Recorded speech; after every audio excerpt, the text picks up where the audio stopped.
Hello, and welcome back to the Mad Human channel, your quiet corner of the cosmos where time unfolds gently and ancient stories rise like mist from the past.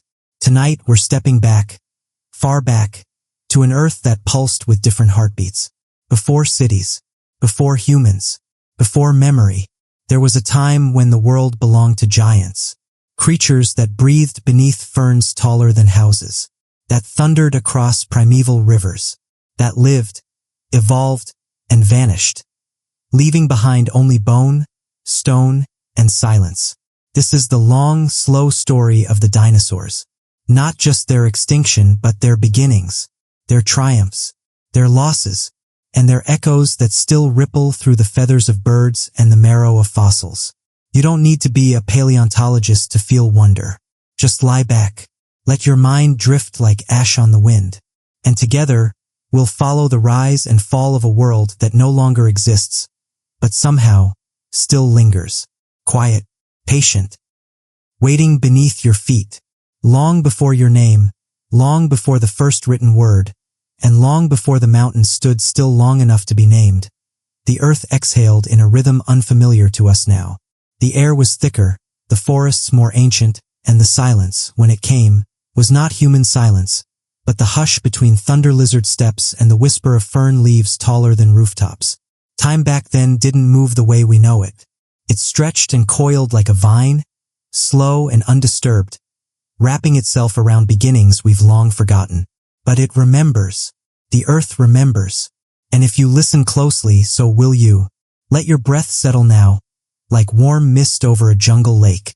Let your thoughts drift, slow and uncoiled, back to a world untouched by language. A world where nothing knew it would become extinct. Where life was only life.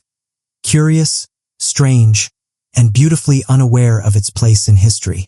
The story of the dinosaurs didn't begin with a roar. It began in silence. In a world still wobbling from chaos, just after one of Earth's great purges, the Permian extinction, when nearly all life vanished in a sweeping breath of volcanic ash and shifting atmosphere. And yet, from that silence, something stirred. Something small. Something reptilian. Not yet thunderous. Not yet mighty. But destined over time to rise. Triassic Earth was a rough sketch. One massive continent, Pangaea, sprawled across the globe like a cracked puzzle waiting to drift. The air was dry. The seasons were cruel. But life, as always, found a way to push forward. Small creatures, the ancestors of dinosaurs, began to walk with tentative feet on warm, scorched soil. At first, they were nothing extraordinary. Nimble, toothsome, built more for speed than spectacle. But what they had was time. And time, in the natural world, is the greatest sculptor of all. Over millions of years, these creatures shifted, grew. Their bones stretched into new designs. Their skin hardened, or softened, or feathered. Their legs learned to stand taller, straighter. Their tails lengthened to counterbalance their growing size. And slowly, patiently, the first true dinosaurs emerged. Not all at once. Not in triumph. But in quiet, persistent adaptation. Imagine a morning 230 million years ago. The sun rises not over cities or skylines, but over vast conifer forests, steaming swamps, and volcanic plains. A small bipedal dinosaur, no larger than a greyhound, steps cautiously into the light. Its eyes are wide, alert. Its movements are sharp but graceful. It is both predator and prey, a bundle of instinct wrapped in scaled skin. Around it, the world buzzes with life, some familiar, most strange. Dragonflies the size of hawks hover above mossy puddles. Crocodilian ancestors lurk at the edges of water. And beneath the canopy, evolution whispers its instructions. Dinosaurs did not inherit the earth. They earned it, slowly, relentlessly. Through extinction events and climate shifts, through hunger and migration and 1,000 invisible changes passed from body to body, they became stronger, faster, more diverse. By the time the Jurassic period bloomed around 200 million years ago, the dinosaurs were no longer the understudies of the animal kingdom. They were its architects. The world was warmer then, Oceans cut deeper into continents. Plants grew lush and tall, and the sky was often painted with volcanic haze. It was during this time that some of the most iconic dinosaurs began their quiet march into history. The long-necked giants, sauropods, began to appear, their bodies stretching like organic bridges between sky and earth. Creatures like Brachiosaurus and Diplodocus moved slowly through forests, their heads brushing treetops, their footsteps so heavy that the ground itself might remember them. And yet they were gentle. Enormous, yes, but peaceful. They fed on leaves, on soft greens pulled from branches that no other animal could reach. They lived in herds. They communicated in low-frequency rumbles that may still echo in fossilized footprints. Watching them, it would be easy to think the earth belonged to them, that this was their final form. But time once again was not finished. Elsewhere, other shapes emerged. The predators, fierce and clever, all teeth and instinct. There was Allosaurus, with its blade-like jaws, stalking the ancient woodlands. And smaller hunters like Velociraptor's early cousins, quick and calculating, already testing the limits of intelligence. Flight, too, was being imagined. Small feathered creatures leapt between branches, gliding, flapping, failing, trying again. Eventually, they would lift off entirely. Not dinosaurs anymore, not quite, but not birds yet either. And beneath them all, the earth moved. Pangea split. Oceans widened. Climates shifted. What was once one world began to become many. And the dinosaurs, as always, adapted. By the time the Cretaceous arrived 145 million years ago, the world was a masterpiece of motion and complexity. Dinosaurs filled every niche. Towering herbivores walked where forests had grown. Armored beasts, like Ankylosaurus, moved like tanks across the plains. Horned creatures like Triceratops clashed heads on golden hillsides. And in the shadows, the apex predator, Tyrannosaurus rex, prowled. Not as a mindless monster, but as a marvel of evolutionary engineering. Its bite could shatter bone. Its senses were sharp, but its story too would be brief, because every rise carries the seed of its fall. But not yet. For now, let us linger here in this ancient golden age. Let us walk beside the giants. Let us listen to the low hum of a world alive in ways we can no longer hear. The stars above were the same ones we see now. The moon lit the same oceans. But the earth was dreaming different dreams. And we, for just a moment, are allowed to remember them. And so, the Cretaceous era unfurled like a long and quiet finale. Grand, sprawling, and unknowingly headed for its curtain call. Earth was humming at a frequency of abundance. Life didn't just survive, it flourished.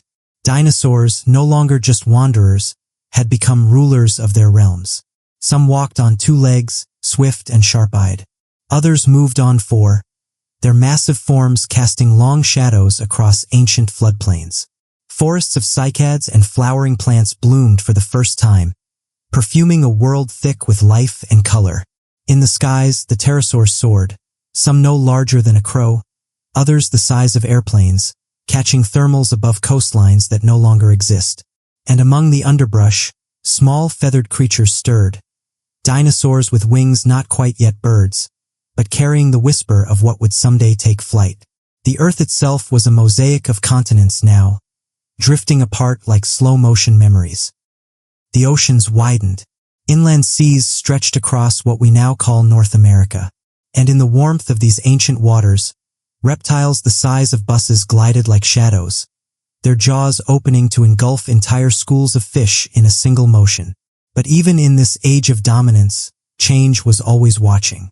There is a peculiar thing about the natural world. It does not rush, but it does not rest. Beneath the roots of towering trees and inside the bones of the smallest hatchlings, evolution continued to write its long, invisible script. Every scale, every tooth, every wing beat, all of it was in conversation with time. Dinosaurs were adapting still, becoming stranger, smarter, sometimes smaller. And some, quietly, without ceremony, began to resemble something new. Birds. Not the flocks you know now, flitting between phone wires and rooftops, but early ones. Clawed, toothed, and still half dinosaur. creatures like Archaeopteryx and Confuciusornis that lived in the margins. Trees, cliffs, the edges of lakes. They chirped, they leapt, they flew, not like jets, not like eagles, but like something trying. And it was enough, because while the giants ruled, these smaller beings prepared. Not consciously, not with foreknowledge, but with the simple, quiet persistence that life has always relied on. And far beyond Earth's skies, a stone was falling. It had been falling for a long time, silently, unseen. A rogue from space, cold and indifferent, tumbling through the darkness on a collision course it did not know it was following. And the Earth, so full of life, so busy with its dreaming, did not know what approached. But the signs were already in place. The Earth's climate had started to shift. Volcanic activity surged in what is now India, spewing ash and sulfur into the sky. Some species began to disappear slowly, quietly, as if sensing something in the air that could not be named. And then, 66 million years ago, it happened. The asteroid struck near what is now the Yucatan Peninsula in Mexico. It hit with a force beyond comprehension, more than 1 billion times the energy of an atomic bomb. In an instant, forests ignited. Shockwaves flattened coastlines. Tsunamis rolled across entire oceans. The very earth rang like a bell.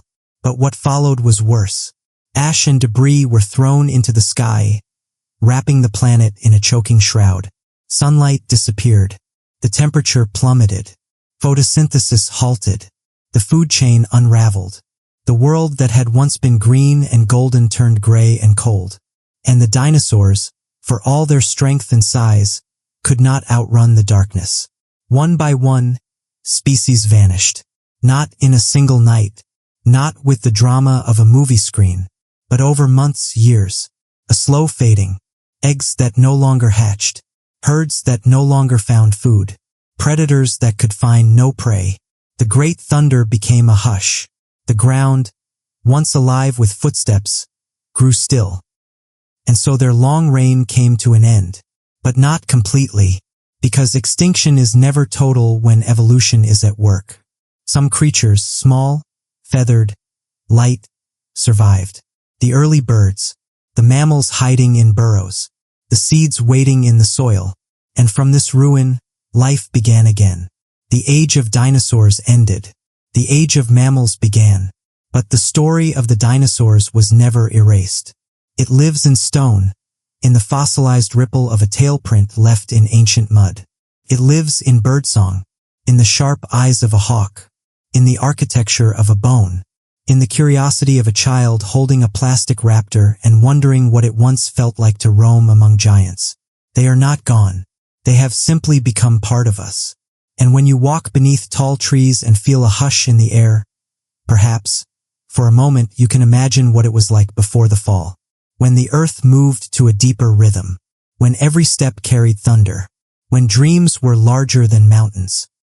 And no creature yet knew how their story would end. And yet, even in the wake of ash and silence, Earth did not stop turning. The sky, darkened by dust, slowly began to clear. Sunlight returned, first as a faint glow behind gray clouds, then stronger, reaching once more into the soil and calling forth what remained. Life, as it always does, whispered back. Ferns unfolded from the charred earth. Tiny mammals emerged, blinking in a world that felt wider, emptier. And somewhere in the trees, what trees were left, small feathered beings clung to their branches, their heartbeats still echoing with the rhythm of an ancient, vanished lineage. These were the survivors, not the loudest, not the strongest, but the ones who could hide, who could wait, who could begin again. And isn't that always the case? The end of one era is simply the soil for another. What we call extinction is often only transformation we can't yet understand. The dinosaurs, in the form we most remember, massive, scaled, thunderous, were gone. But the spiral of life doesn't uncoil in straight lines. Folds, shifts, adapts. In time, those survivors would give rise to something new. Not just birds, but possibility. Flight itself, once an evolutionary whisper, had now become a future. But let's not leave the past too quickly. Let's go back. Walk again in that older sunlight. Because we haven't yet spoken of their dreams. Not the kind that come in sleep, but the evolutionary dreams written into their bones. The ones that led some dinosaurs to grow feathers not for flight, but for warmth.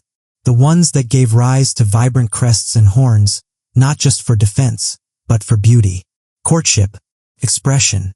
The dinosaur world was not only brutal, it was astonishingly creative. Some sang. Some displayed colors we can only guess at now. Their skin might have shimmered with patterns lost to time. Their eyes might have reflected skies we'll never see. Imagine, if you will, a herd of hadrosaurs moving together through a low misted valley, their calls rising like song across the water. Or a lone theropod pausing in a red-lit forest, sniffing the air, the dust of a drying riverbed clinging to its scales. These weren't monsters. They were animals, individuals, and they had lives, long ones. They lived in communities, protected their young, fought, hunted, migrated, died. Some were slow and gentle, like the long-necked sauropods who moved like moving hills across the plains. Others were agile and clever, using tools, strategy, even perhaps primitive forms of communication we still struggle to interpret. Their world was rich with layers, ecological relationships we can barely reconstruct. Symbiosis, parasitism, competition, cooperation. Fossils can tell us where the bones were. But they can't tell us what it smelled like after rain, or how warm the sunlight felt on a tyrannosaur's back, or whether a mother dinosaur hummed to her eggs before they hatched. Those are stories lost, but not forgotten, because here we are, millions of years later, still asking about them, still wondering, still listening. And maybe that's the true legacy of the dinosaurs, not just their dominance or their extinction, but their echo. An echo that lives in every paleontologist brushing dust from stone, in every child pressing their nose against museum glass, in every bird you see silhouetted against the morning sun. The world they left behind is not a ruined place. It's a remembered one. And if you close your eyes, really close them, and let the silence stretch just a little longer, you might feel it. The footstep of something enormous long ago. The rustle of leaves no longer living. The shadow of wings that came before feathers knew the sky. Still here. All of it. Waiting. Breathing beneath your feet. Calling to something ancient inside you. The part of you that knows deep time, not in minutes or calendars, but in bone and wonder. Because this isn't just their story. It's ours too.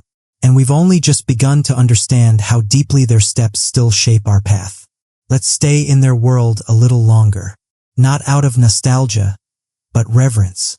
Because Earth was never more alive, more audacious, more experimental than it was under their reign. The Mesozoic wasn't just the age of dinosaurs, it was the age of living experiments. A laboratory without walls, where nature played endlessly with form and function, color and sound, scale and subtlety. Imagine walking beside an armored ankylosaur, its body low and heavy, its back sheathed in bony plates, tail ending in a club as solid as a meteorite. It ambled through ferns, unbothered, unhurried, its eyes always half-lidded, as if it trusted time to keep it safe. Or picture the slender, ghost-like ornithomimids, ostrich-shaped dinosaurs with feathered limbs and long, searching necks, darting through forests like dancers chasing sunlight. They weren't just bones. They were breath. They were song. They were stories we no longer speak but still somehow feel. And in the skies, oh, the skies, you'd see pterosaurs wheeling above the cliffs, riding invisible air currents with wings stretched longer than a... Not just strength, not just size, but wonder. And wonder, when passed forward, never truly dies. There were seasons, too, in their world, long drifting cycles of light and shadow. The earth tilted then as it does now, and with that tilt came change. In the north, vast forests turned gold and rust as cooler winds whispered through the leaves. In the south, rain fell in bursts that could carve rivers in days. Dinosaurs didn't just survive the world. They responded to it, migrated with it, raised their young within its rhythms. Some even built nests in the same places year after year, passing down location through instinct. Others evolved insulation, feathers not for flight, but for warmth. In polar regions, small dinosaurs like Leelinosaura adapted to months of twilight, their large eyes catching every drop of light, their communities tight-knit, their survival strategies nuanced. There was intelligence, too, though different than ours. Not the kind that builds cities, but the kind that remembers paths through forests, that works in coordinated hunts, that cares for the wounded and the small, the kind of intelligence that doesn't need language to love. We often speak of evolution as though it's a ladder, a progression towards something better. But that's a myth. Evolution is a tree, wide and wild and unpredictable. The dinosaurs were not lesser. They were simply other, perfectly matched to their moment in time, masters of balance and adaptation, architects of a world we barely understand. They were not just creatures. They were environments. A sauropod could reshape an entire ecosystem with its movements, trampling forests into plains, digging new river paths with its sheer weight. A predator's presence could alter the behavior of dozens of species. The dinosaurs were not just part of their world, they were its shapers, and among them strange beauty thrived. Ceratopsians with elaborate, colorful frills that may have flashed like stained glass in the sunlight. Stegosaurs with plates that blushed with blood when threatened, glowing like warning beacons. Dinosaurs with sails, with spines, with bone crests that resonated sound like ancient horns. This was evolution as art, not only efficient but extravagant. And everywhere, the earth pulsed in time with them. Volcanoes rumbled in the distance. Rivers meandered like silver threads. Forests reached for the sun in layers so dense that even light had to fight its way through. Insects buzzed with wings like glass. Flowers, new to the world, had just begun to bloom. Their petals, strange and fragrant, opened for the very first time under the watch of reptiles who would never know their names. And maybe that's what makes it all feel so mysterious, the fact that they were here, for so long, and yet they never saw us. Never heard our languages, never walked among our cities, never imagined what would one day come. We live in the aftermath of their silence, in the shadow of their bones. But we are not strangers to them, because deep down in the oldest parts of our brain, something still recognizes their shapes, still feels awe when standing before a skeleton taller than a house, still imagines the sound of footsteps in a primeval forest. That feeling, that wide, silent awe is the echo of memory, of shared earth, of a story that began before we had words for wonder. So tonight, before we leave their world, let's listen. Not with ears, but with imagination. Hear the creak of a pine tree pushed aside by a passing giant, the crackle of dry leaves under clawed feet, the low murmur of breath from something that has paused, just beyond the trees, and noticed you. And in that moment, feel this truth, that time is not a straight line. It is a spiral, and in the spiral, nothing truly leaves. It only changes form. The dinosaurs are gone, yes, but they are also birdsong. They are memory. They are the shape of wonder in your chest. And their story is not finished. It never was. It only waits for someone to tell it, to breathe it into the present once more, to honor what was so we may understand what is. Far from the forests and wetlands, in windswept deserts that today seem barren and still, the land once danced beneath the feet of dinosaurs. Dust blew then too, but it blew past towers of bone and sinew, across herds that stretched from horizon to horizon. The desert was not always quiet. It was filled with thunder, the low tremor of footsteps, the cries of predators, the flap of wings against a painted sky. Some dinosaurs thrived in those dry lands. Titanosaurs, long-necked and impossibly heavy, left footprints in soft clay that hardened into stone. Prints so large a child could curl up and sleep inside one. Those prints are still there. Fossilized time. Ancient motion captured like an echo in stone. When we look at them today, it's as if the earth remembers the moment it was touched. And perhaps, in a way, it does. Time moves strangely in the fossil record. It condenses lifetimes into inches of rock. It flattens forests into coal. It turns creatures to shadow, bones to memory, and then hides them in silence for millions of years, until one day, someone uncovers them. But we'll come to that later. For now, let's remain with the living. Because they were living, breathing, moving. The oceans, too, were alive with their own leviathans. Though not dinosaurs, marine reptiles like ichthyosaurs, plesiosaurs, and mosasaurs ruled the seas. Their eyes, large and intelligent, scanned the deep for flashes of prey. Some gave birth to live young in the water, curling their long necks protectively around them. These were the dragons of myth before myth was born. Their bodies sleek, their teeth curved like ivory daggers. The sea was their kingdom, and it sang with their motion. Above the oceans and forests, in skies both turbulent and tranquil, pterosaurs glided in silence. They were not clumsy, not awkward. They were masters of flight. Some had wingspans longer than a small plane. Others fit in the palm of a hand. They nested on cliffs, soared over lakes, and vanished into clouds that only the past remembers.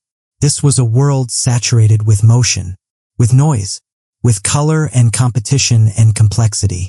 And it lasted day after day, season after season, generation after generation, for millions of years. Longer than anything else we know. Longer than we can really grasp. And maybe that's what makes it hard to imagine. Not the dinosaurs themselves, but the duration, the sheer scale of their presence. Civilizations rise and fall in mere thousands of years. Empires crumble. Technologies fade. But dinosaurs ruled, not briefly, not in flashes, but across epochs. They were time. We often think of them as a single era. One moment, one memory. But they changed, evolved, diversified. They survived extinctions, rebuilt ecosystems. They were not static. They were a symphony of survival. And within that symphony, something strange began to stir. Feathers. Tiny ones at first, soft like down, perhaps used for warmth or display. But over time, these structures changed. Lengthened. Strengthened. Some became veins. Others, flight feathers. The line between dinosaur and bird did not break. It blurred. We used to think birds were distant cousins. But we were wrong. Birds are dinosaurs. Every time you see a pigeon pecking crumbs on a sidewalk, or an owl gliding silently over a snowy field, or a hawk riding thermals high above the earth, you are looking at a lineage that never ended. You are looking at survival, at adaptation, at a miracle of persistence that stretches back not thousands of years, but hundreds of millions. The age of dinosaurs did not end, transformed. And that's perhaps the most extraordinary truth of all. They are still with us, watching with sideways eyes, tilting their heads with curiosity, singing in the morning, dancing in the sky. You are never far from a dinosaur. Even now, even here. The night, too, belonged to the dinosaurs. Not all of them basked in daylight. Some were creatures of dusk and moonlight, with large, light-sensitive eyes, delicate bones, and feathers that muffled their footsteps. They hunted or foraged in silence. Imagine the hush of a Jurassic night, the chirping of ancient insects, the rustle of ferns, the low hum of wind through tree-sized horsetails. Then, a shadow moves. A small theropod with sleek feathers, pupils wide, body still but alert. It doesn't roar. It listens. And in that quiet, predation unfolds like poetry. Because not every dinosaur was a colossus. Some were cat-sized, mouse-sized, swift and clever, relying on speed or cunning rather than power. They darted between the feet of titans, scavenging scraps or hiding from danger. They were survivors, quick thinkers, sometimes pack hunters, sometimes solitary ghosts in the foliage. And their existence tells us something humbling. That size is not the only path to success. Sometimes, to thrive in a world of monsters, you have to move like a whisper. And even the giants had their gentleness. There is evidence in fossilized nests, in preserved trackways, in the posture of skeletons, that many dinosaurs cared for their young. That they gathered in herds not just for defense, but for connection. Some species laid eggs in vast communal nesting grounds, returning year after year like sea turtles. Others stayed beside their hatchlings for weeks or longer, shielding them, feeding them. Their bones don't tell us everything, but they tell us enough. Enough to know there was tenderness, protection, perhaps even grief. And why not? Why wouldn't such ancient creatures feel deeply? To live is to sense. To protect is to love in some form. The dinosaur brain, though different than ours, was not empty. It was tuned to its world, to danger, to sound, to heat and shadow, and perhaps to each other. There may have been moments, fleeting, undocumented, where a mother nuzzled a sick hatchling, where a herd paused to wait for the slowest member, where a predator hesitated, sensing something more than instinct. These are not things science can measure, but imagination can hold them. And sometimes imagination is the truest form of remembering. Because to remember the dinosaurs is not just to list their names or marvel at their bones. It is to honor their world, to feel the weight of their passing, to wonder what their eyes saw, what their breath stirred, what their last thoughts might have been when the sky began to darken and the stars grew distant. But that moment, the end, belongs to part 2. Not yet. Let's stay here just a while longer, in the golden age of their living, in the thrum of insect wings, in the shimmer of sunlight through cycads, in the slow rising of a sauropod's head, stretching toward the canopy, not in hunger but in peace. This was their world, and it was beautiful, and fragile, and entirely real. You're walking through it now, not with feet, but with imagination. And in doing so, you're helping it live again. Because every time we speak their names, not just T-Rex and Velociraptor, but the quiet ones, the forgotten ones, we pull them back from extinction, if only for a moment. Parasaurolophus, Pachycephalosaurus, Edmontonia, and Oviraptor, names like spells, each one a breath of ancient air. So whisper one tonight before you sleep. Let it sit on your tongue like a gift. Because in the dark, somewhere between dream and deep time, a dinosaur might hear you. And remember, the earth shifted, literally and forever. Rocks rose, oceans retreated. Continents drifted like ancient rafts. The bones of giants, once sealed deep beneath layers of silt and ash, were slowly lifted toward the surface by the patient grind of plate tectonics. And for a long time they simply waited, locked in stone, silent, but not lost. They were waiting for us, for eyes curious enough to see, for hands careful enough to brush away the dust. And eventually, those hands arrived. The first discoveries were met with confusion. A femur the size of a man, teeth unlike any living creatures, fossils embedded in cliff faces, riverbanks, and desert bluffs. Too large to be from elephants, too strange to be myth. At first, they were misnamed, misunderstood, called dragons or giants or the remains of biblical beasts. But science was stirring. The 19th century saw the dawn of paleontology, a discipline born from wonder, rivalry, and dirt under the fingernails. In England, Mary Anning, a self-taught fossil hunter, wandered the Lyme Regis cliffs, uncovering entire marine reptiles with nothing but a hammer and a sharp eye.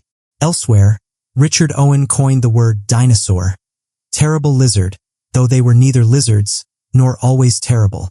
In America, a bitter rivalry known as the Bone Wars erupted between Othniel Charles Marsh and Edward Drinker Cope, two brilliant men whose obsession with naming new species led to incredible discoveries, and occasionally, hasty mistakes.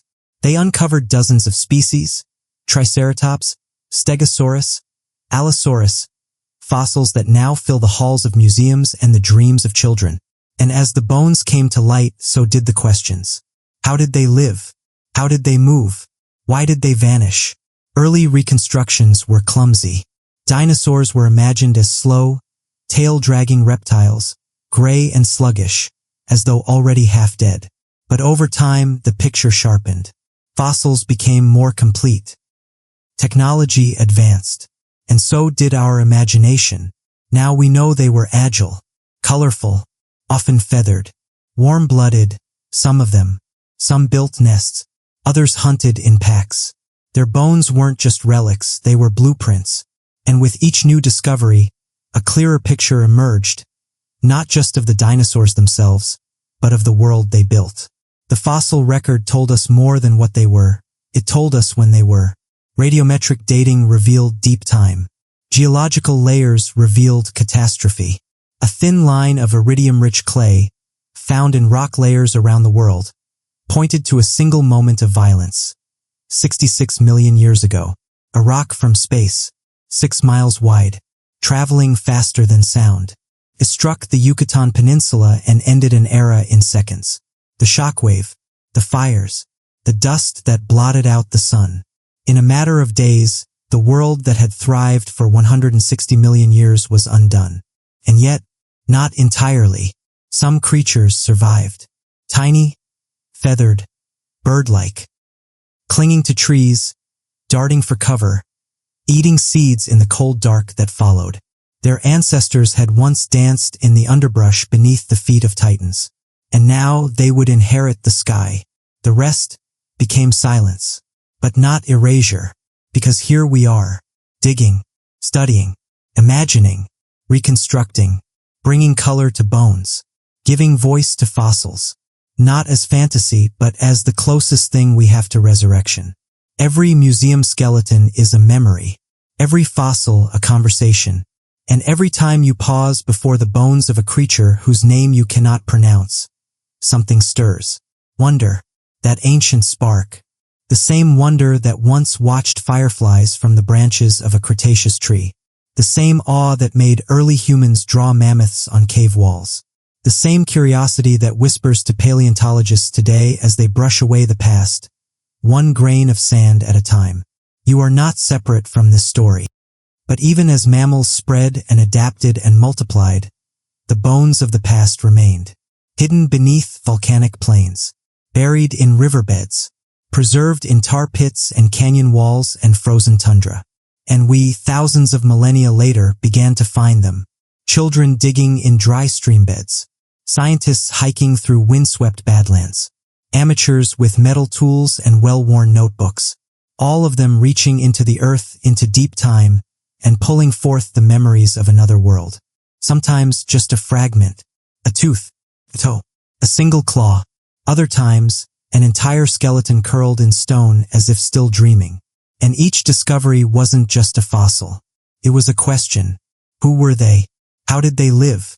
What stories are locked inside this ancient frame? Paleontology, you see, is not just science. It's detective work. It's poetry. It's resurrection. You're not just dusting off bones. You're brushing against ghosts. You're holding evidence of a creature that lived, breathed, perhaps roared or sang, nested or hunted, ran or soared. You're looking at what remains, but imagining what was. And over time, imagination became reconstruction. Artists sketched ancient worlds. Museums built dioramas. Documentaries soared through prehistoric skies. And the public, once afraid of monsters in the dark, grew enchanted by the idea of dinosaurs in the light. Because the more we learned, the more human they became. Not in form, but in feeling. We began to see not just creatures, but characters. The parental Maiasaura, the swift, intelligent Truden, the social, crested Parasaurolophus calling across primeval valleys. And we began to see them in us. We too build nests, care for young, mourn our dead. We too walk in herds, form bonds, fight for territory, seek warmth. The line between them and us blurred. And then came the greatest revelation of all. They never truly left. Birds. They are the dinosaurs that endured. Every sparrow on your windowsill, every pigeon in the park, every hawk circling overhead. They are not just descendants. They are dinosaurs. Modified, feathered, lightened by evolution, yes, but bearing the same bones, the same hips, the same structure of lungs and eggs and brains. The lineage is unbroken.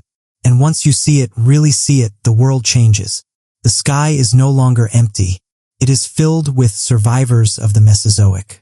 Each chirp a continuation of a call that once echoed in jungles full of thunder. Each flap of a wing a beat from the great heart of prehistory. And so, in this moment of revelation, part 2 finds its resting place. Not in silence, but in song. A bird's song, soft, enduring, and still echoing from the age of dinosaurs. When the last Tyrannosaurus fell, the last Triceratops crumpled into the ash. Their forms vanished, but not their presence, because something strange happened as time wore on. The creatures that once ruled the world began to live again, not in the flesh, but in the mind, in children's dreams, in bedtime stories whispered in the dark, in the curious sketches drawn in the dirt by hands too small to know extinction. Because dinosaurs do not belong only to the past. They belong to the part of the brain where wonder lives. And so, long before they were scientifically described, humans felt them. In the thunder of hooves, in the fear of shadowy shapes, in the mystery of great bones found in cliffside and cave. Many cultures, across centuries and continents, stumbled upon these fossils. And when they did, they gave them names not from science but from myth. Dragons, serpents, thunder beasts, skywalkers. The Greeks, the Chinese, the Sioux, the Navajo, the Scythians, all had stories of great creatures with impossible size and fearsome shape. These were not misunderstandings. They were meaning-making, a way for the ancient human heart to explain the inexplicable, to feel, in some way, connected to a deeper past. And when science finally caught up, the myths did not vanish. They evolved. In the 20th century, dinosaurs took on new lives, not just in museum halls and field reports, but in books, television, film. They became cultural icons, symbols, teachers. A brontosaurus, gently munching leaves on the pages of a picture book. A velociraptor, terrifying and misunderstood, racing through cinema jungles. T-Rex, equal parts monster and monarch, roaring across screens and into our collective consciousness. But even in these dramatized versions, the roars too loud, the teeth too clean, something true persisted. Oh, even when we get the science wrong, we get the feeling right. Because there is something inherently poetic about the dinosaurs. Their sheer scale, their beauty, their tragedy. They remind us of impermanence, of transformation, of how even the mightiest fall, and how even in falling, they leave behind seeds for new life to grow. And now, in the 21st century, we stand at a crossroads. We know more about them than ever. We can model their muscles, map their genomes, reconstruct their mating dances and nesting behaviors. But the more we know, the more mysterious they become. What colors were they? How did they sound? What did the world feel like when they walked upon it? These are questions science still asks, but also questions art dares to answer. And so the dinosaurs live on not only in textbooks but in lullabies, not only in documentaries but in the murals of school children, in plush toys, in holograms, in augmented reality and backyard digs and theme parks. They are alive in us. And perhaps that is the most important evolution of all. Because in a world where everything changes, climates, continents, species, what remains is not just the physical. It is the emotional, the curiosity, the wonder, the story. And when a young girl kneels in a sandbox and carefully brushes dust off a buried plastic fossil, when a grandfather reads a dinosaur book to a wide-eyed child under starlight, when a scientist, decades into their research, uncovers a single new bone and still gasps with joy, that is legacy. That is life beyond extinction. That is the quiet truth humming at the core of the dinosaurs' long, strange journey. They ruled the earth. They disappeared. And yet, they still rule the heart. They're not just what was. They are part of what is. And they will be part of what will be. So the next time you hear birdsong, pause. That chirp? That flutter? That fierce little feathered thing pecking at breadcrumbs or soaring above a city skyline. It is not separate from the past. It is the past, refined, rewritten, reborn. Because the long rise and gentle fall of the dinosaurs was never the end of the story. It was only the middle. And the rest is still being written. There's something humbling about standing beside a fossilized femur taller than your body, knowing that creature once walked where you now stand. It reminds us how brief our presence is, and how enormous the world was before we ever named it. The rocks remember, the bones remember, and through them, so do we, The dinosaurs teach us about deep time. Not the kind you measure with clocks or calendars, but the kind that stretches so wide it becomes a feeling. The kind that reminds you, everything is temporary, and yet, nothing is wasted. They teach us about adaptation, about how life doesn't just change, transforms. Wings from arms, feathers from scales, song from silence. And in that transformation is a kind of magic, a reminder that every ending holds the seed of a new beginning. They teach us about fragility, about how even the dominant, the magnificent, the terrifyingly powerful can fall. And that fall can be sudden, unexpected, undeserved, but from it new life blooms. Because the earth doesn't grieve the way we do. It doesn't cling. It simply continues. And perhaps most quietly, the dinosaurs teach us about wonder. Not just because they're massive or ancient or extinct, but because they were real. They walked. They nested. They hunted. They cared. They existed not just in imagination, but in mud, in muscle, in the push and pull of breath and survival. That reality, so different from ours, and yet part of the same story, is what makes them timeless. And now it's your turn. To carry their memory, to speak their names, to marvel, yes, but also to listen. Because the earth still whispers the story of the dinosaurs. In every fossil unearthed, in every sparrow's wing beat, in every child's eyes when they learn that birds are dinosaurs too. It is a story without an ending. One that curves and spirals and folds into itself like a fossilized shell. And in listening to it, in passing it forward, you are part of that spiral. You are a storyteller now. A guardian of ancient echoes. So tell it gently, tell it wisely, tell it with the awe it deserves. Because the long rise and gentle fall of the dinosaurs is not just about creatures that once were. It's about everything that remains. Imagine, for a moment, the world without their memory. A world where no one digs into red earth for the whisper of a tooth. Where no museum has a skeleton arched in a roar. Where no child lies awake at night wondering what it would be like to ride a brachiosaurus across a Jurassic plain. That world would be smaller. Not just in knowledge, but in imagination. Dinosaurs stretch our minds. They challenge us to think in dimensions far older than ourselves. They connect the child with the scientist, the myth with the molecule, the ancient past with the unfolding present. And they remind us that curiosity is its own kind of survival. Because when you wonder, you connect. You ask how. You ask why. You look deeper, dig further, imagine wider. The story of the dinosaurs isn't just about discovery. It's about remembering how to wonder. And that, perhaps, is their greatest gift. They are echoes of a time when Earth breathed differently. When ferns grew stories tall and dragonflies had wings the size of eagles. When the planet itself moved to a rhythm we no longer hear, but might still feel. In the quiet, in the bones, in the stillness of deep time. And even as we rush through our modern lives, dinosaurs offer a contrast. A whisper that says, slow down, look back. The present is only one small frame in the long reel of existence.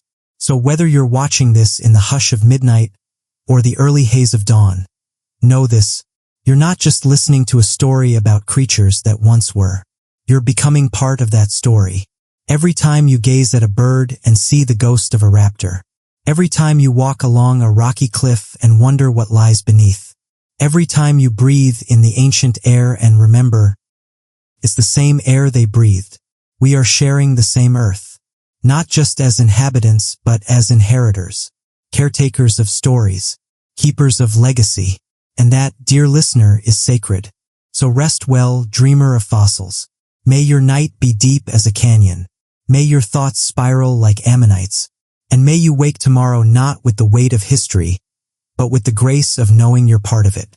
The long rise and gentle fall of the dinosaurs may have ended in silence. But in you, it begins again. Think now of the Earth not just as a planet, but as a great recorder. A living journal. Every rainstorm that carved a canyon. Every eruption that silenced a valley. Every falling leaf. Every decaying fern. Every drop of resin that captured a fleeting wing.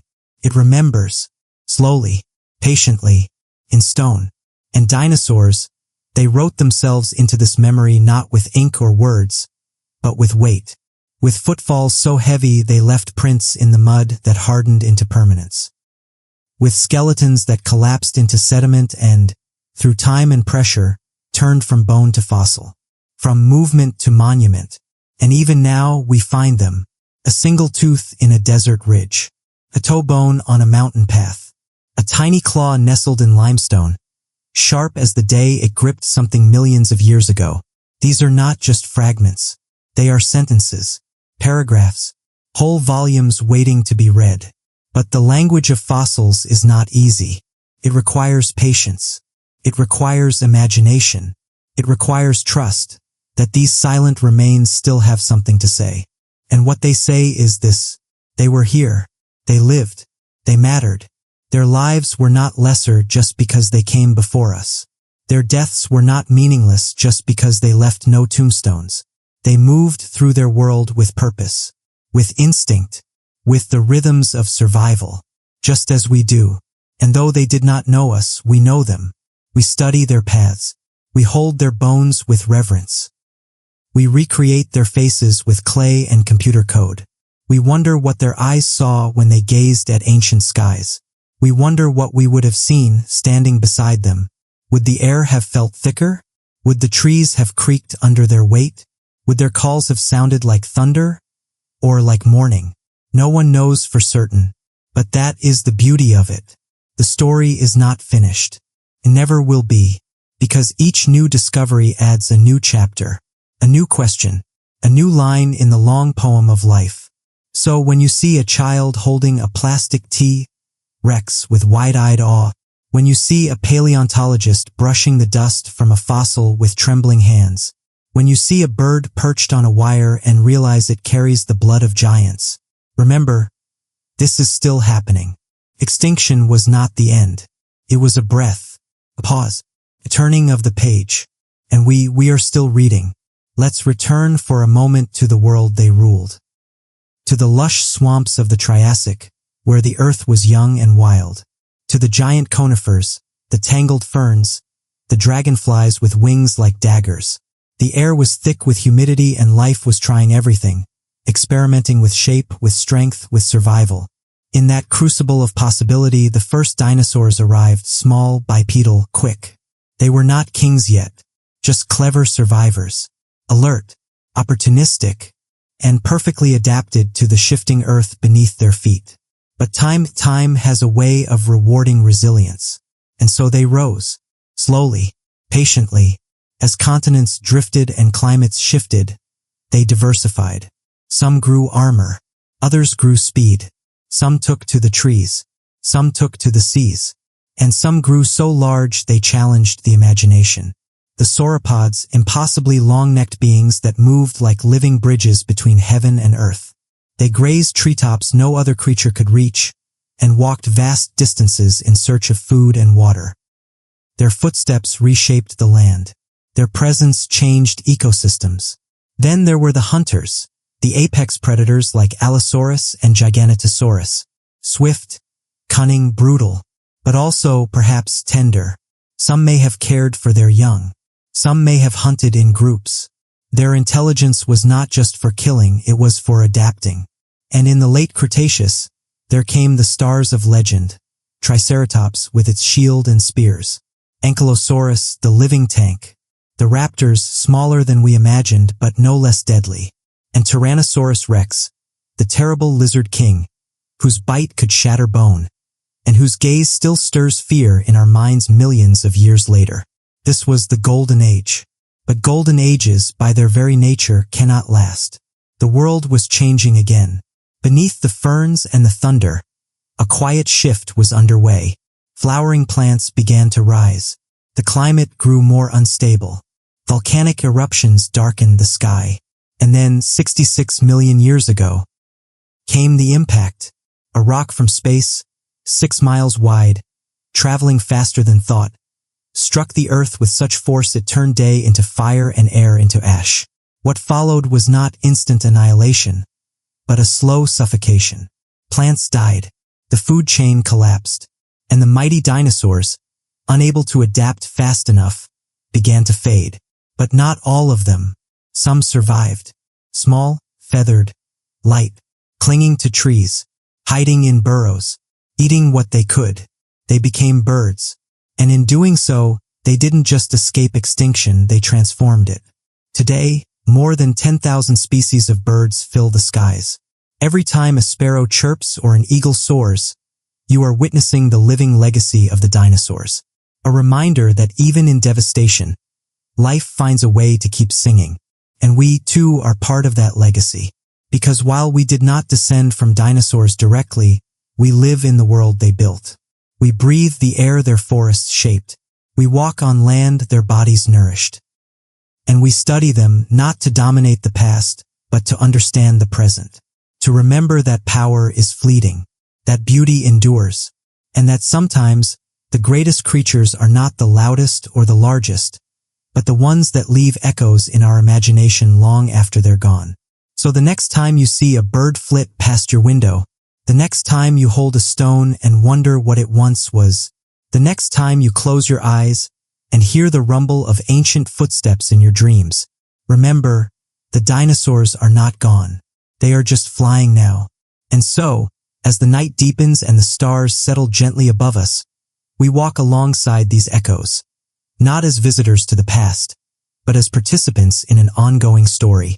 Because extinction is not silence. It is transformation. It is continuity whispered in new forms. And the dinosaurs, in all their vanished glory, still speak. Not just from fossils, but from the branches of every tree where feathers flutter, from the curve of every beak, from the spark of every child's fascination. They live in our science. Imagine standing at the edge of a fossil bed at sunrise. The earth is still cool. The wind hums low through the sagebrush. And there, half buried in red stone, is a curve. The edge of a femur, thick and ancient, older than any tree. You kneel. You brush it gently with your fingers. And in that moment, you are not separate from time. You are within it. Because fossils aren't just dead things. They're time travelers. Not just bones, but witnesses. They watched the skies darken after the asteroid. They lay buried through the rise of mammals, through ice and thaw, through the invention of language and the building of cities. They waited, and now they speak. And what they say is subtle. They don't shout. They whisper. They tell you that life is resilient, but not invincible. That greatness is temporary, but legacy endures. That the earth does not belong to any one creature for long. It belongs to the story itself. And we, like the dinosaurs before us, are characters in that story. Brief, powerful, precious. But perhaps the most astonishing thing about the dinosaurs is not their size or their teeth or their epic reign. It's what they left behind. Not just fossils, but questions. They left behind mysteries. Why did some survive and others vanish? What did they sound like? What colors shimmered across their scales or feathers? Did they care for their young? Did they mourn? Were they more than beasts? Could they feel? Science may not yet answer all of this. But science is still listening, still digging, still dreaming.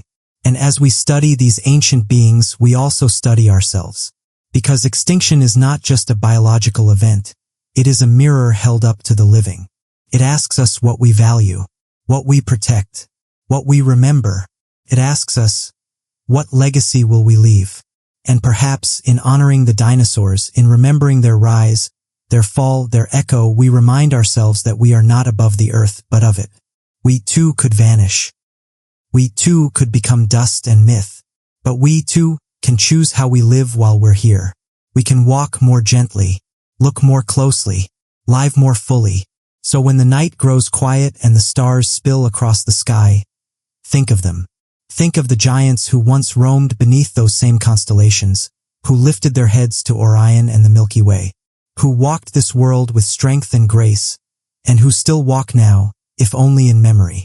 And in that memory, may we find not sorrow, but reverence. Not fear, but humility. Not ending, but echo. Somewhere, even now, in a quiet lab with humming lights or a dusty corner of desert where the sun spills long shadows, a hand reaches toward bone. Not new, not alive, but not dead either. Because a fossil is not the absence of life, it is its echo turned physical. It is evidence of motion, of hunger, of birth and death and struggle in an age before memory. It is what remains when time is done telling. And the more we study these remains, the more we realize that extinction is not erasure.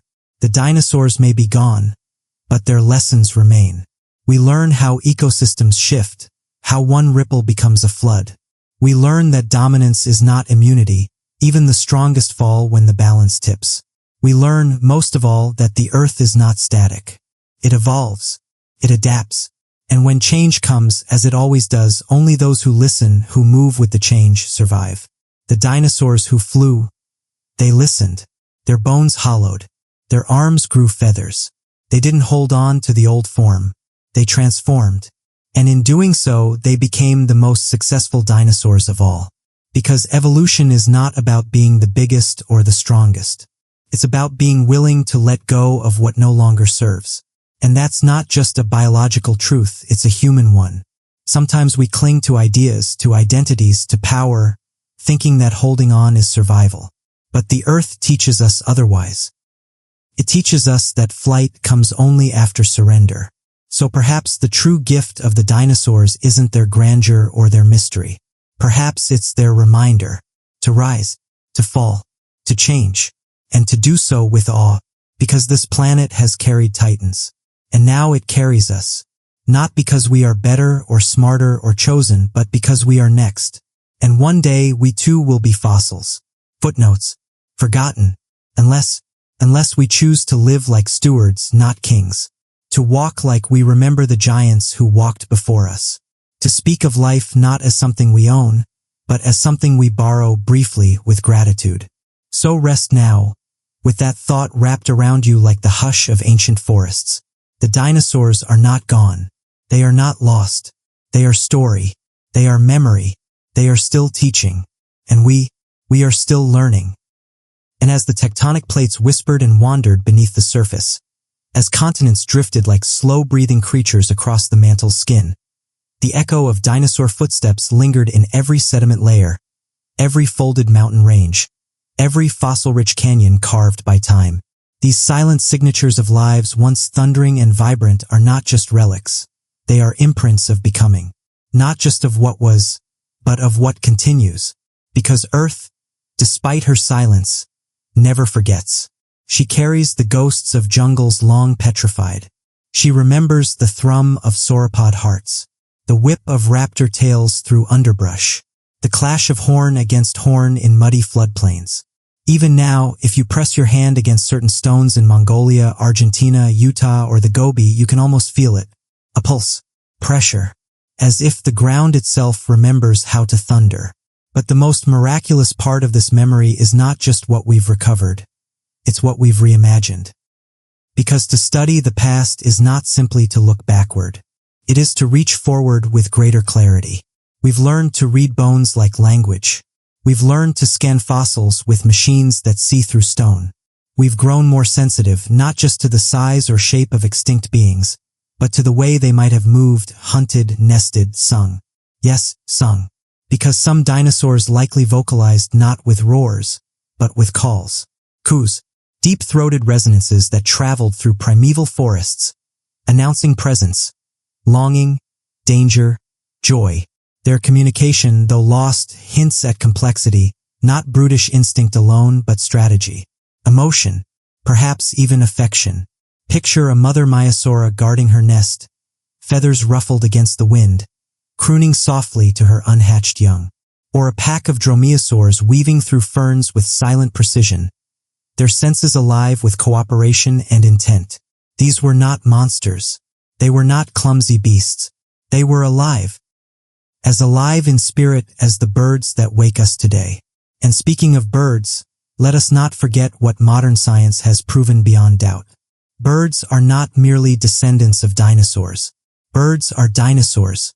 The robin on your windowsill, the owl in the pine, the penguin sliding across Antarctic ice. Each one is a living continuation of that ancient lineage. Every beat of their wings is a heartbeat from the Mesozoic. Every feather is a thread in a tapestry that has never truly been cut. Evolution didn't erase the dinosaurs. It revised them, transformed them, carried them forward with elegance. And when you watch a hawk dive or a hummingbird hover, you are not watching something new. You are witnessing a miracle of endurance. A whisper from the Cretaceous made flesh again, and again, and again.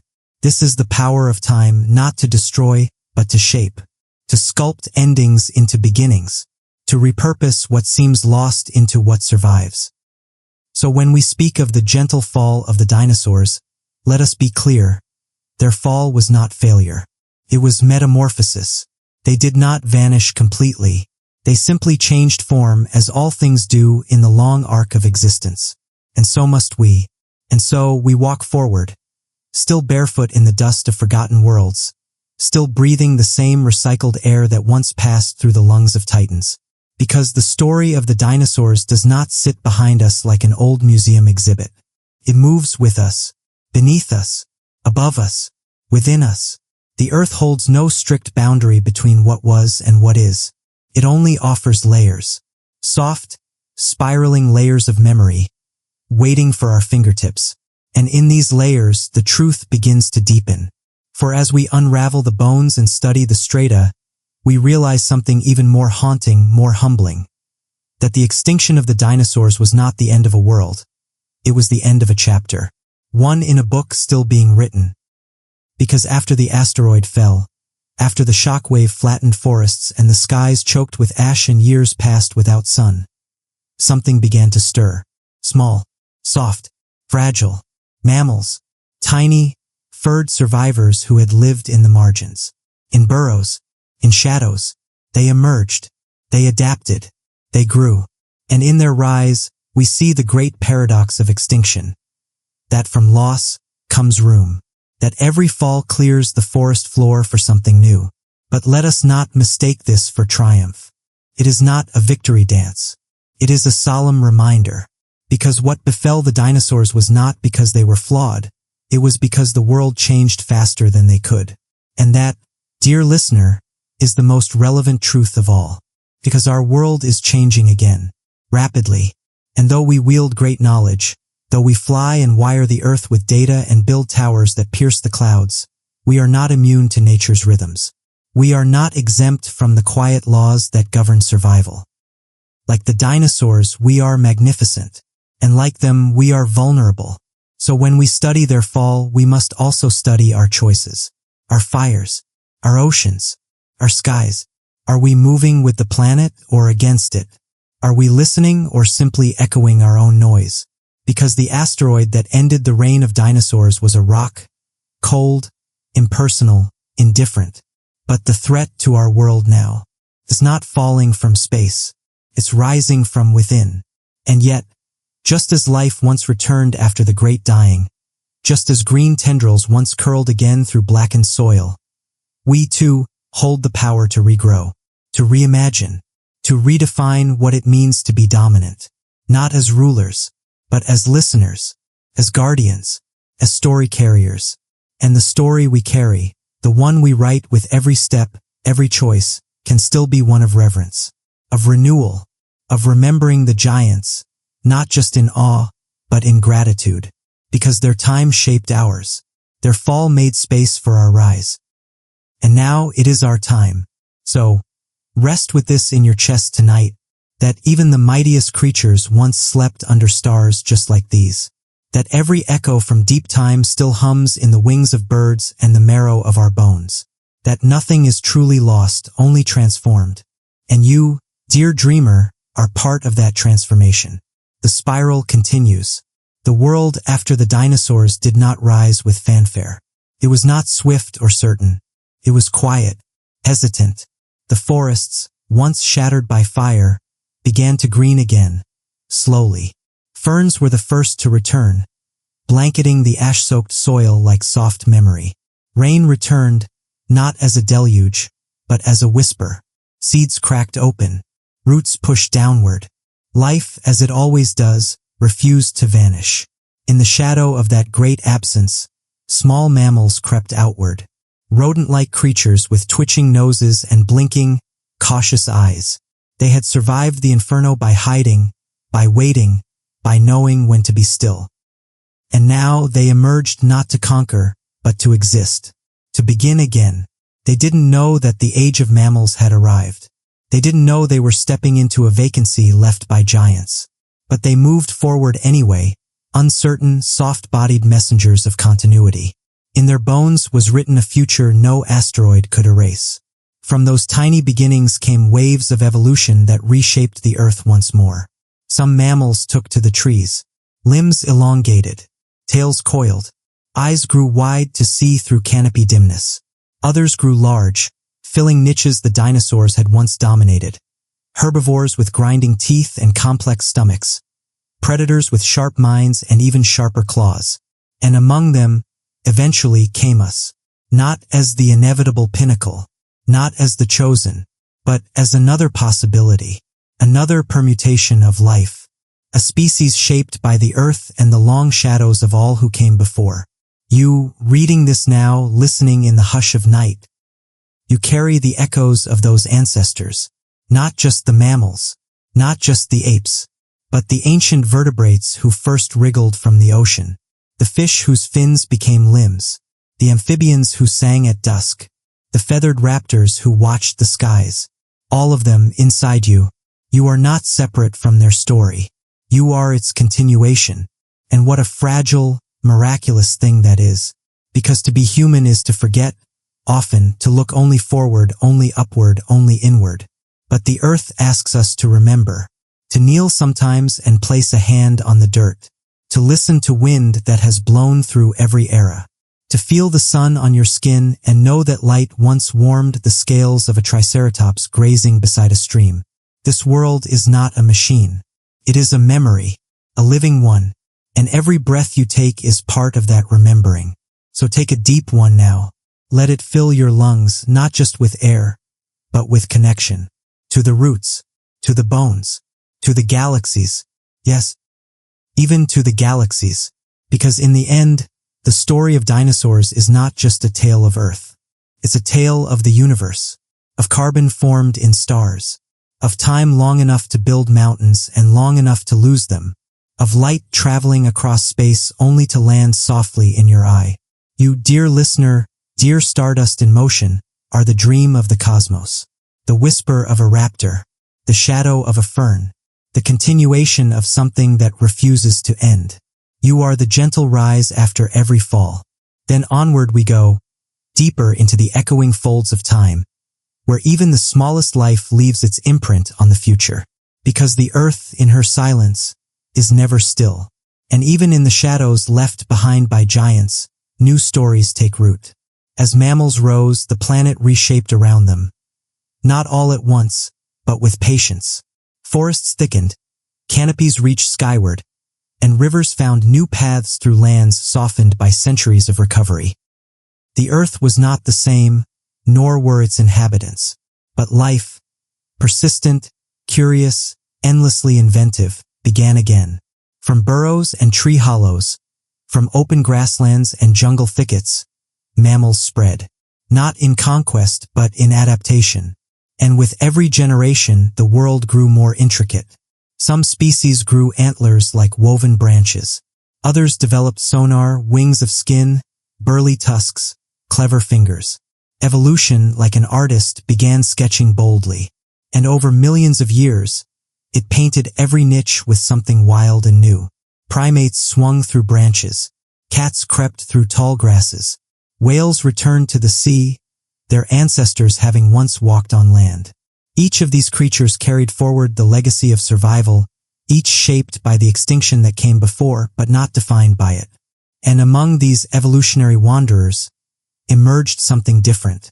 A creature with soft skin, upright posture, and a mind not just for reaction, but for reflection. We came not as kings, but as questions. What is fire? What is death? What is love? What lies beyond the horizon? We began to look upward, beyond the trees and the thunder, toward the stars. We painted caves with the images of the beasts we hunted or feared or revered. We named the constellations. We studied the bones beneath our feet. And slowly, unknowingly, we began to read Earth's long diary.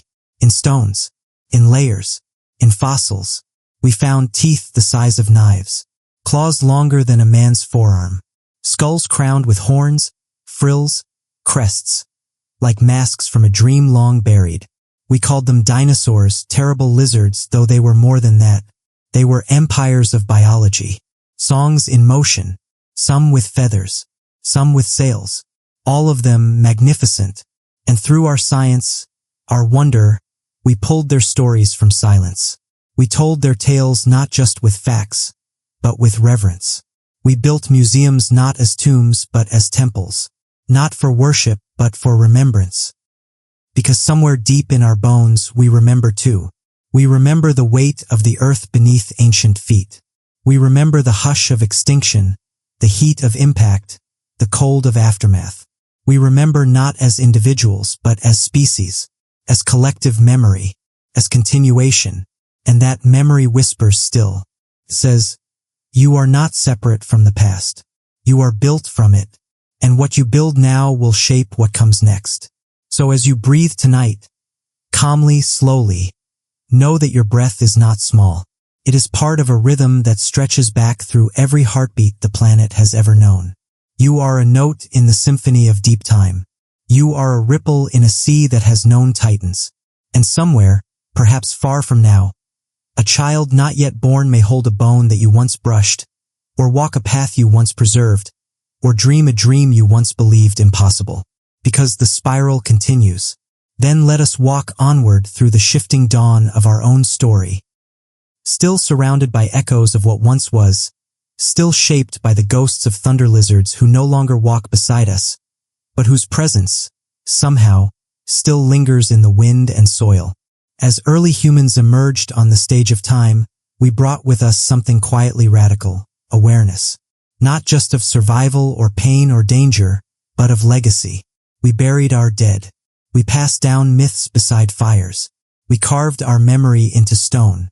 And in those myths, we spoke of dragons, of monsters, of creatures large enough to block out the sun. We called them by many names, but in truth, they were distant, inherited whispers of beings who once ruled the world long before language had a name. Somewhere deep in the collective unconscious, the memory of the dinosaurs survived, not in fact, but in feeling, in awe, in scale, in the reverence we feel when we stand beside the bones of a Tyrannosaurus Rex and realize just how small we really are. Because that's the truth the dinosaurs still offer us. A scale check for the ego, a soft reminder that nothing lasts forever, and yet everything leaves a mark. As our species built tools, then cities, then civilizations, we became both more powerful and more forgetful. We paved over ancient nesting grounds. We quarried the stone of forgotten riverbeds. We built towers that tried to outpace time, and in our rush upward, we often forgot to look downward where the bones were, where the truth was buried. But the earth remembers, and every now and then, it offers us a glimpse, a tooth, a footprint, an amber-locked wing of a creature that once leapt through ferns under a violet sky. And we remember too, because something stirs in us when we see the fossilized face of a creature who once lived. Not just existed on some dusty chart in a textbook, but moved through light and weather and sound. A velociraptor once blinked in the heat of a noonday sun. A brachiosaurus once stood in a misty grove as insects buzzed around its towering frame.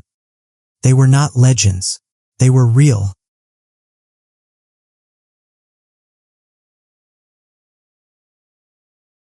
And so are we. We too blink in the sun. We too move through storms. We too leave behind bones and breath and hope. In this way, the line between their time and ours begins to blur. Because time is not a straight arrow. It is a spiral. It loops. It folds. It carries forward what came before. Transformed, but never lost. You, sitting here now, in this moment of stillness, are the product of countless spirals. And the choices you make, what you preserve, what you protect, what you let go, will shape the spirals to come. The story of the dinosaurs is not just about extinction. It's about change, about resilience, about how the earth can recover given space, and how life, fragile, strange, inexplicably persistent, can rise again from ash and ruin.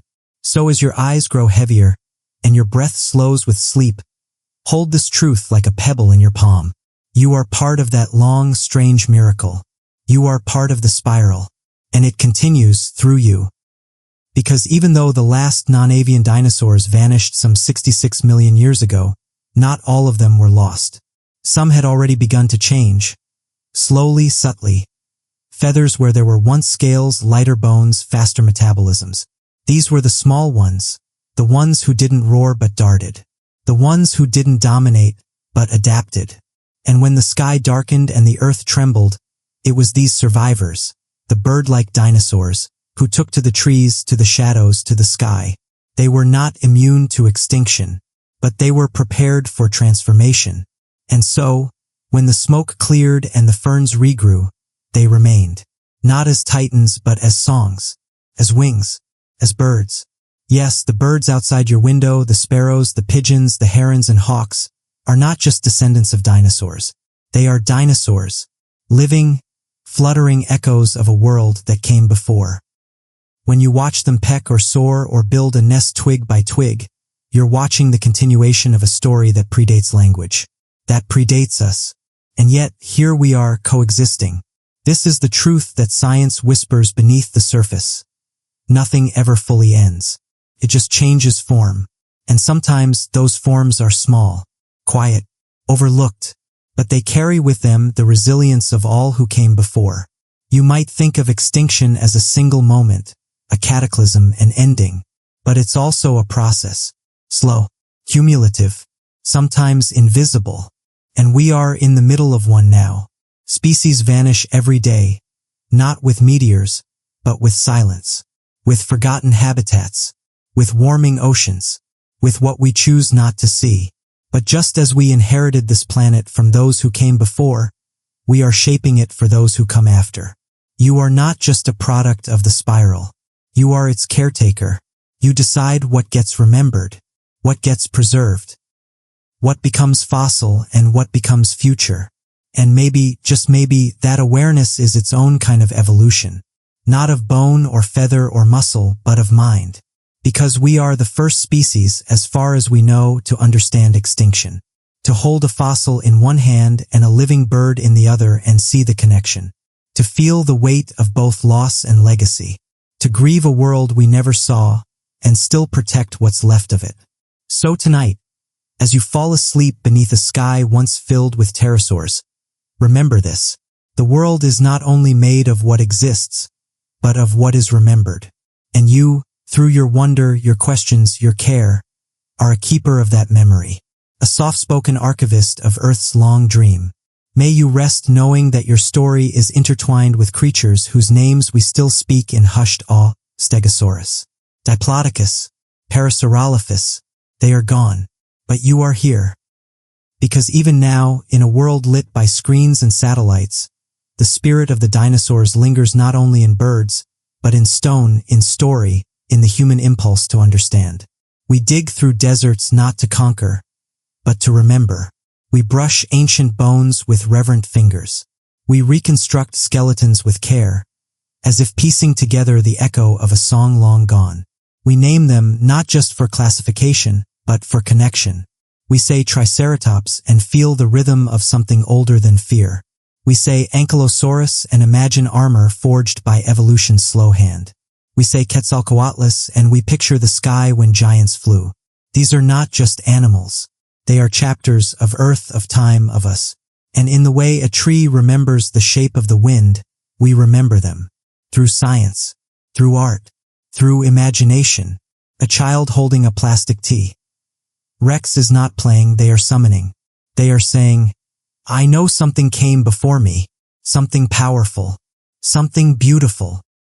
And that knowledge, that feeling is sacred, because it anchors us, tells us that life is bigger than the now, that wonder has a lineage, that curiosity too is inherited. Just like birds carry the shape of their ancestors in hollow bones and feathered wings, we carry the dreams of the creatures who came before, who didn't speak, but roared, who didn't write, but walked with stories pressed into every footprint.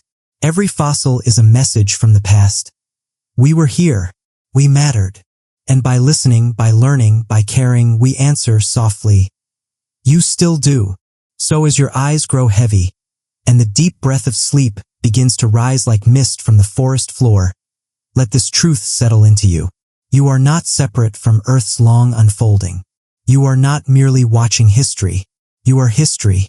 You are the continuation, the quiet next page. And one day, far from now, when our bones too are gone, maybe someone will find a story we left behind, a shelter we built, a kindness we offered, a whisper of care written into the soil, and they'll say, they were here, they mattered, because what survives extinction is not just the strongest. It's the remembered, the meaningful, the loved. You, dear dreamer, are made of meaning. Rest in that, because time doesn't close chapters the way books do. It lets them bleed into each other, fade into one another like twilight into night. The dinosaurs may no longer walk beside us, but they are not truly gone. Their stories are still unfurling, through wings, through wonder, through you. Think of how the world changes slowly, like a glacier carving a valley, invisible in the moment, monumental in retrospect. Think of how life adapts, not through explosions but through whispers. A scale becomes a feather. Predator learns to perch. And one day there is flight. This is how change works. This is how the spiral moves. It doesn't rush. It doesn't force. It invites. And we, curious, complex, fragile creatures, are invited to continue it. What legacy do we leave behind? Will our footprints, digital or literal, tell stories of compassion, of care, of reverence for what was and what could be? Because in this moment, right now, you are living inside the same story the dinosaurs once inhabited. The trees outside your window may be distant cousins of the cycads they once grazed. The air you breathe carries atoms recycled since before the comet fell. Every drop of water you drink may have once slid down the scales of a stegosaurus or filled the lung of a swimming mosasaur. Nothing is lost. Not really. It just becomes something else. And as you feel your body begin to relax, the edges of sleep blurring thought into dream, remember this. You are not here by accident. You are not an interruption in nature's song. You are a verse. A quiet stanza tucked between the roaring choruses of ancient beasts and the silent verses yet to be written. You belong to the earth as deeply as any fossilized bone. You belong to time not as a victim of it, but as a bearer of it, a keeper of its memory. So carry it gently. Let your wonder be your compass. Let your questions be your wings. And when you close your eyes tonight, imagine not just the stars above you, but the layers beneath you. Deep strata that remember fire and thunder and the slow, gentle fall of giants. Imagine them whispering their stories through the stone, not to haunt, but to guide, because the spiral continues. And you, dear listener, are part of its turning. Extinction, you see, is not always sudden. It is not always fire and ash. Sometimes it is slower, quieter, the fading of song, a silence where there once was presence. In the story of the dinosaurs, we imagine a great flash, the sky burning, the ground shaking, a planet gasping in sudden grief. But before that moment, there were days. Days when the sky was still blue, when herds moved across great plains, when nests were tended, when small lives carried on, unaware of the shadow growing above them. That is the shape of many endings. They arrive not as a crash, but as a drift. And so extinction teaches us something uncomfortable and beautiful, that change doesn't always shout. Sometimes it whispers. Sometimes it looks like ordinary life, until it's not. But memory is a kind of resistance. Every fossil, every feather, every ancient footprint is a refusal to be forgotten. A quiet stand against time's erasure. A way for the past to say, I was here, I mattered. And we, as humans, have made ourselves into creatures of memory. We build museums, sacred spaces of stillness where we walk alongside skeletons and wonder what the world once sounded like. We imagine the call of a Parasaurolophus echoing through a Jurassic dawn. We recreate skin, muscle, motion, trying not just to see the past, but to feel it. This is a kind of magic, a rebirth that happens not in biology, but in imagination. We don't resurrect the dinosaurs with DNA, not yet, but we remember them into being.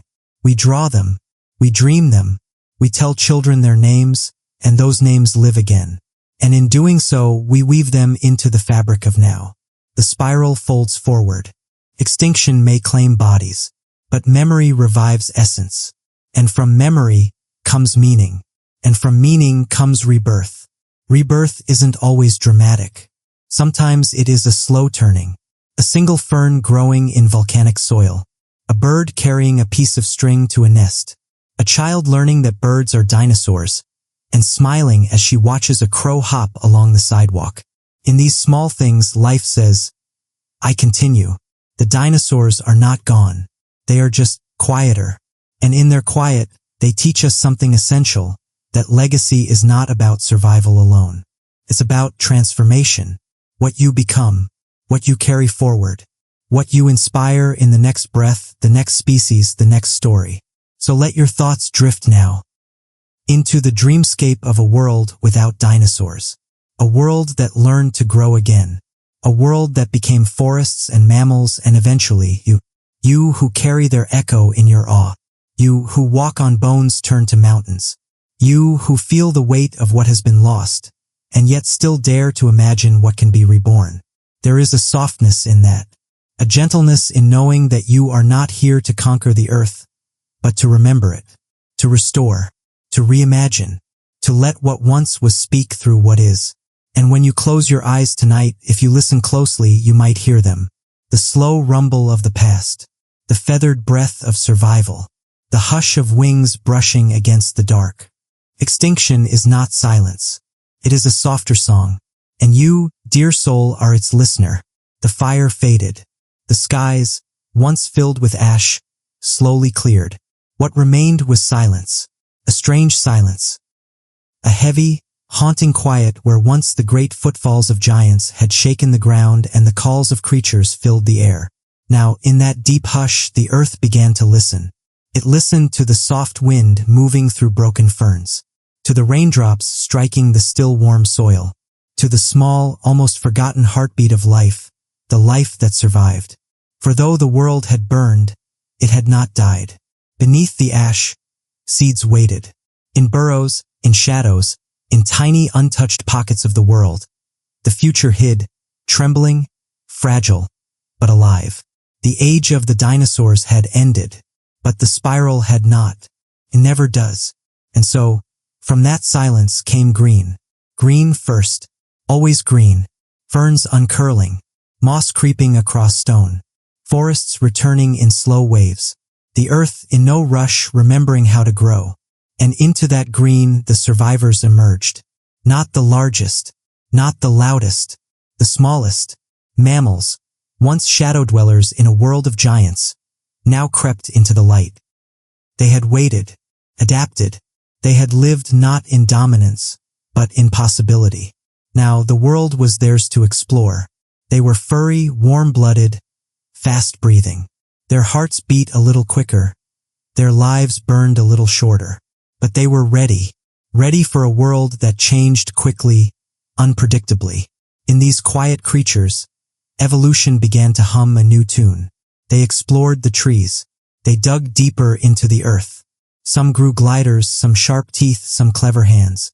And as millions of years passed, the spiral twirled higher. From one branch of that spiral came something truly extraordinary. Consciousness that could reflect. Eyes that did not just see but understood. Brains that remembered, that wondered, that asked questions about the very earth that shaped them. We are the descendants of those small, soft creatures who crept from the edges of extinction into possibility. We do not carry the armor of an ankylosaur. We do not wear the crown of a styracosaurus. We cannot fly like a pterosaur or bellow like a T-Rex. But we carry memory. We carry curiosity. And maybe that is the most powerful legacy of all. To remember what came before us. To imagine what comes next. to see a bone in stone and feel time unfold, to recognize ourselves in the spiral and ask not just where we came from, but what we owe. So as you rest tonight, know this: the age of dinosaurs may have ended in fire, but it did not end in vain. It made space for a new kind of wonder, and that wonder is you. The fire faded. The skies, once filled with ash, slowly cleared. What remained was silence, a strange silence, a heavy, haunting quiet where once the great footfalls of giants had shaken the ground and the calls of creatures filled the air. Now, in that deep hush, the earth began to listen. It listened to the soft wind moving through broken ferns, to the raindrops striking the still warm soil, to the small, almost forgotten heartbeat of life, the life that survived. For though the world had burned, it had not died. Beneath the ash, seeds waited. In burrows, in shadows, in tiny untouched pockets of the world, the future hid, trembling, fragile, but alive. The age of the dinosaurs had ended, but the spiral had not. It never does. And so, from that silence came green. Green first, always green. Ferns uncurling, moss creeping across stone, forests returning in slow waves, the earth in no rush remembering how to grow. And into that green the survivors emerged. Not the largest, not the loudest, the smallest. Mammals, once shadow dwellers in a world of giants, now crept into the light. They had waited, adapted. They had lived not in dominance, but in possibility. Now the world was theirs to explore. They were furry, warm-blooded, fast-breathing. Their hearts beat a little quicker. Their lives burned a little shorter. But they were ready. Ready for a world that changed quickly, unpredictably. In these quiet creatures, evolution began to hum a new tune. They explored the trees. They dug deeper into the earth. Some grew gliders, some sharp teeth, some clever hands. And as millions of years passed, the spiral twirled higher. From one branch of that spiral came something truly extraordinary. Consciousness that could reflect. Eyes that did not just see but understood. Brains that remembered, that wondered, that asked questions about the very earth that shaped them. We are the descendants of those small, soft creatures who crept from the edges of extinction into possibility. We do not carry the armor of an ankylosaur. We do not wear the crown of a styracosaurus. We cannot fly like a pterosaur or bellow like a T-Rex. But we carry memory. We carry curiosity. And maybe that is the most powerful legacy of all. To remember what came before us. To imagine what comes next. To see a bone in stone and feel time unfold. To recognize ourselves in the spiral and ask not just where we came from, but what we owe. So as you rest tonight, know this: the age of dinosaurs may have ended in fire, but it did not end in vain. It made space for a new kind of wonder, and that wonder is you. Because as humans rose, we did not rise alone. We walked on ground enriched by ancient bones. We drank from rivers carved by glaciers that came long after the dinosaurs had gone. We breathed air shaped by the exhalations of ancient forests. We looked up at constellations, and though we didn't yet know their science, we felt their stories. We felt the weight of deep time, even before we named it. And we began to shape the earth, first with footsteps, then with fire. A campfire became a circle of memory. Around its glow, stories were born. They were not written, not yet, but they were powerful. Words passed mouth to mouth, heart to heart, growing not from textbooks, but from wonder, from fear, from love.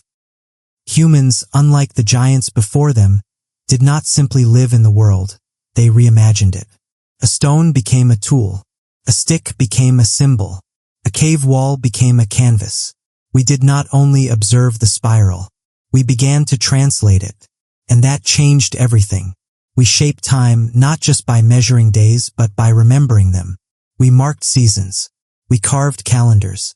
We watched the sky not just for beauty, but for meaning. The moon's rhythm, the sun's return, we saw cycles, and in those cycles we saw ourselves. Our ancestors told time not with clocks, but with ceremony, with the migration of animals, with the blooming of a certain flower, with the rising of a certain star. Time for early humans was not just linear. It was living. We were not outside of nature, but within it, shaped by it and shaping it in return. As we farmed, we changed landscapes. As we hunted, we altered food webs. As we traveled, we carried seeds, both literal and metaphorical, across the earth. We brought fire, language, culture, memory, and with it, responsibility. We began to write stories in soil, in stone, in song. And even now, every highway follows what was once an animal trail. Every city rests on sediment shaped by millions of years. Every handprint on a cave wall belongs to someone who descended from creatures who escaped extinction by inches, by instincts, by luck.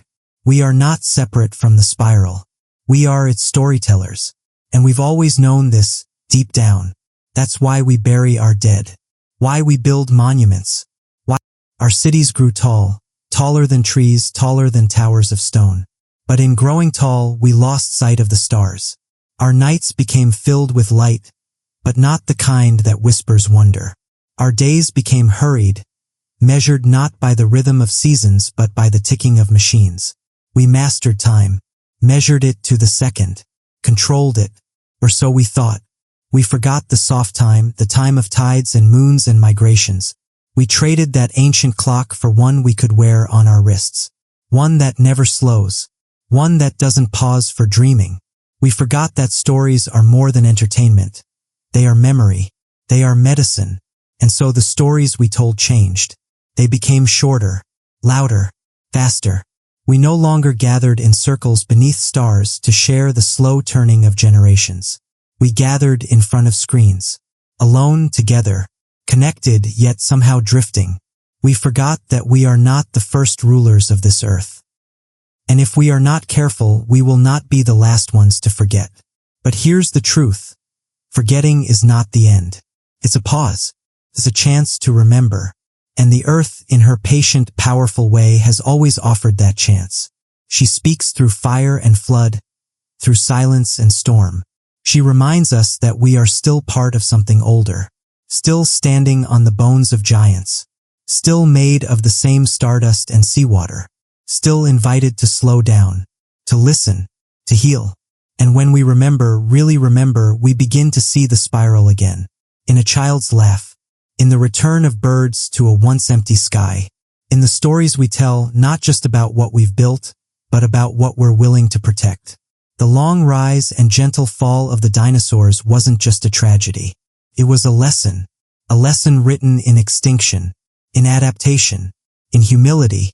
It asks us, will we remember what they couldn't? Will we walk more softly, knowing the earth does not promise permanence? Will we write stories that future creatures, future dreamers will one day tell? The spiral turns still. You are not too late. You are right on time, because the earth never truly stopped speaking. We just forgot how to listen. In the hush between extinction and renewal, there is always a choice, a whisper, a question older than language, etched into wind and woven through root. Will you remember what it means to belong? Belonging does not mean control. It means connection. It means looking at a tree and knowing it's not a resource. It's a relative. It means understanding that clean water is not a luxury. It's a lifeline. It means recognizing that the song of a bird is not background noise. It is history with wings. We don't need to reinvent harmony. We only need to recall it. Indigenous peoples across the world have never forgotten. They have carried the spiral through fire and forgetting, holding on to sacred knowledge that the earth is not a thing to be used, but a being to be honored. They teach us that time isn't linear, it's layered. That a story isn't just about the past. It's about the responsibility of remembering. So perhaps the future begins by listening to those whose stories weren't written in books, but in the way they walk, the way they plant, the way they name the wind. And then perhaps we begin to rewrite our own. Because the age of humans is not set in stone. It is still being written not with machines but with choices. With every forest we protect, every river we unchain, every species we shield from silence. And yes, even with every story we tell. Stories that remember the bones beneath our feet, the stars above our heads, the breath between all living things. We stand now on the edge of a new spiral, not one of destruction but of remembrance, of rewilding, of reconnecting, of returning, not backwards, but inward, toward the kind of wisdom that the dinosaurs never reached, not because they weren't powerful, but because they never had the time to ask what it means to care. But you do. We do. The long rise and gentle fall of the dinosaurs left behind more than fossils. It left behind an opening, a chance, to tell a different story. A story of humans who remembered their place in the spiral, not as the top, but as the turning point, because the earth never truly stopped speaking. We just forgot how to listen. In the hush between extinction and renewal, there is always a choice, a whisper, a question older than language, etched into wind and woven through root. Will you remember what it means to belong? Belonging does not mean control. It means connection. It means looking at a tree and knowing it's not a resource. It's a relative. It means understanding that clean water is not a luxury. It's a lifeline. It means recognizing that the song of a bird is not background noise. It is history with wings. We don't need to reinvent harmony. We only need to recall it. Indigenous peoples across the world have never forgotten. They have carried the spiral through fire and forgetting, holding on to sacred knowledge that the earth is not a thing to be used, but a being to be honored. They teach us that time isn't linear, it's layered. That a story isn't just about the past. It's about the responsibility of remembering. So perhaps the future begins by listening to those whose stories weren't written in books, but in the way they walk, the way they plant, the way they name the wind, and then perhaps we begin to rewrite our own. Because the age of humans is not set in stone. It is still being written not with machines but with choices. With every forest we protect, every river we unchain, every species we shield from silence. And yes, even with every story we tell. Stories that remember the bones beneath our feet, the stars above our heads, the breath between all living things. We stand now on the edge of a new spiral, not one of destruction but of remembrance, of rewilding, of reconnecting, of returning, not backwards, but inward, toward the kind of wisdom that the dinosaurs never reached, not because they weren't powerful, but because they never had the time to ask what it means to care. But you do. We do. The long rise and gentle fall of the dinosaurs left behind more than fossils. It left behind an opening, a chance, to tell a different story. A story of humans who remembered their place in the spiral, not as the top, but as the turning point, because even in stillness it moves. Just as ancient seas whispered their tides into limestone, just as fern spores waited centuries in volcanic ash before finding the rain, so too does the story linger in you, waiting, echoing, gently unfolding. You are not just hearing a story, you are holding it. And maybe that's the final truth the dinosaurs left behind. Not in their roars or their bones, but in their silence. A silence that speaks. A silence that asks nothing of you, except presence. In that presence, everything becomes sacred again. The beat of your heart, ancient. The rise and fall of your chest, oceanic. The warmth in your palms, firelight from forgotten camps. The wonder behind your eyes, starlight remembering itself. The spiral continues not only in space and time, but in your choices, your breath, your listening. And when you step out into the world again, when the light begins to shift and the hush of this journey recedes, you will still carry it. Not loudly, not as a banner, but like roots carry water, quietly, deeply, endlessly. So if you ever find yourself doubting your place in the world, if the headlines feel too heavy, if the pace of things outruns your spirit, just remember, you come from survivors, you come from stars, you come from the ashes of giants, and the dreams of those who kept walking. You are enough, more than enough, and your story, the one you live each day, is not small. It is spiral-shaped, it is sacred, it is part of everything that ever was, and everything that might still be. So rest, dear listener. Let the spiral carry you now, not to an ending, but to the next beginning.